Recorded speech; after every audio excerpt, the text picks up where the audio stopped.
ఫలం నేటి నుంచి యథావిధిగా బస్సులు సమస్యల పరిష్కారానికి కమిటీ వేస్తాం ఆర్టీసీ ఎండీ సజ్జనార్ వెల్లడి అంటూ కూడా చెప్పిన పరిస్థితి. తెలంగాణలో అసమ్మతి సెగలు మొదలవుతున్నాయి. తెలంగాణలో ఎటు చూసినా కూడా ఓ పక్కన ఆటో డ్రైవర్ల తలకాయ నొప్పి, ఇంకో పక్కన బస్సులకు సంబంధించి తలనొప్పి కొనసాగుతున్న పరిస్థితి. మహా అంటే ఇంకొక 46 రోజులలో మేడారం సమ్మక్క సారలమ్మ జాతర కూడా ఉన్న పరిస్థితి కనబడుతుంది.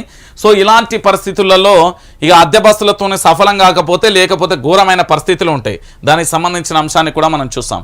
ఇక ఎట్టకేలకు కానిస్టేబుల్ ఉద్యోగాల భర్తీ హైకోర్టు ఉత్తర్వులతో తొలగిన అడ్డంకి, ఉద్యోగాల భర్తీకి ఆదేశాలతో అభ్యర్థులలో ఆనందం అంటూ కూడా ప్రధాన అంశానికి సంబంధించి కూడా హైలైట్ చేసిన పరిస్థితి అయితే కొనసాగుతుంది. దానికి సంబంధించి కూడా మనం చూస్తున్నాం. దానికి సంబంధించిన అంశాన్ని కూడా చూడొచ్చు. ఇదే అమిత్ షాతోని కనుక మనోళ్ళు కలిస్తే అబ్బాబ్బా ఎంత రాద్ధాంతం చేసి బీఆర్ఎస్ పార్టీ వాళ్ళు కలిస్తే బీఆర్ఎస్ బీజేపీ ఒకటే, మరి రేవంత్ రెడ్డి కూడా ఒకటే ఆర్ఎస్ఎస్ మూలాలు ఉన్న వ్యక్తినే అని బీఆర్ఎస్ వాళ్ళు కూడా ప్రచారం చేస్తున్నారు. మరి